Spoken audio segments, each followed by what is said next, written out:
လူများပါဝင်နိုင်အောင်လို့လုပ်သွားဖို့အစီအစဉ်ရှိပါတယ်။ဒါရင်ထဲမှာဆိုလို့ရှိရင်ဒီပေါ့နော် model ဆိုလို့ရှိရင်လည်း model ကိုဖိလစ်ပင်းမှာ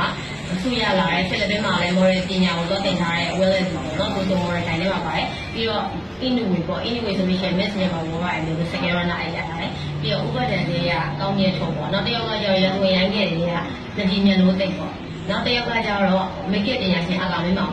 ဒီပွဲထဲမှာအကုန်လုံးတိုင်းနေဒီ organizer တော့မပါဘဲနဲ့တကယ်အသိပညာရှင်အသက်ပညာရှင်တွေကိုပဲသူတို့ရွေးချယ်ပြီးတော့ဒီပွဲကတကယ်တော့အရေးချင်းရှိတဲ့လူတွေအတွက်တကယ်ကိုအကောင်းဆုံးဖြစ်ဖို့အတွက်သူတို့အသက်ပညာရှင်တွေကိုရွေးချယ်လိုက်တာပေါ့နော်အဲ့တော့တိုင်းတွေကိုလည်းစနစ်တကျနဲ့တည်တည်ချာလေးကိုစီစဉ်ထားခဲ့ရအောင်မီဒီယာရဲ့အခုလိုပတ်ပုံးပေးမှုကြောင့်ဒီ model ပွဲကြီးကလူသိများပါတယ်အဲ့လိုမျိုးပဲဒီ model ပွဲလေးကိုလည်းအားလုံးဝင်ကြိုက်စေချင်ပါတယ်နောက်နောက်ပေါ့နော်ဘာမှအရေးချင်းတွေမလိုပါဘူးသူတို့တွေကစိတ်တက်ကြွဖို့ပဲလိုပါတယ်လို့ပြောချင်ပါတယ်ကျေးဇူးလည်းအများကြီးတင်ပါတယ်ဟုတ်မီဒီယာရဲ့အားလုံးလည်း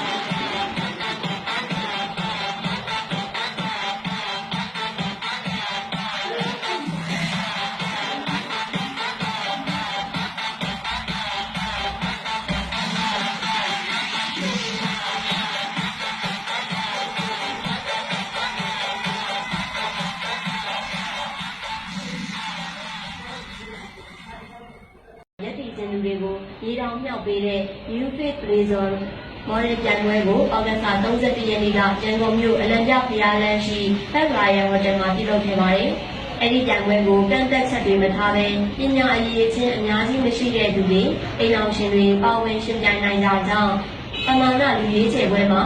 modeling ကိုစိတ်ဝင်စားတဲ့အနေနဲ့ရရက်ကမိန်းကလေးတွေလာရောက်ရွေးချယ်ခံခဲ့ကြပါတယ်။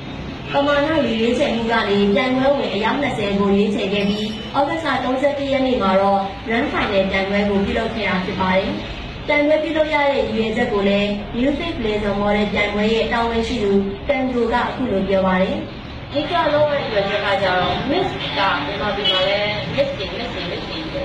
တာ။ဒီလိုဘလို့မျိုးဆိုကြတယ် model ကလည်းတော့ဒီလေးပါတယ် model အမျိုးမျိုးရဲ့ schedule ဆိုတဲ့ရေးကြီးလို့ရှိရင် line ပေါင်းစုံတော့ link ဝယ်လဲသွားလို့ရတယ်ပြောဆောင်ကြောင်းလဲသွားလို့ရတယ်နောက်တစ်ခုကကျတော့ဒီ model ရဲ့အဓိကအချက်ကပုံစံချက်မရှိတာအဲ့လိုရှင်းလိုက်ကြတယ်ပညာရေးအရေးချင်းမရှိတဲ့လို့ပြောကြတယ်ဒါပေမဲ့အဓိကတော့ model ဆိုတဲ့ brand ဖြစ်တော့ model ဆိုတော့အရေးရှိတဲ့ brand ရတယ်လို့ဆိုတော့သူကအများကြီးပြောရတယ်အဓိကရောက်သွားခြင်း challenge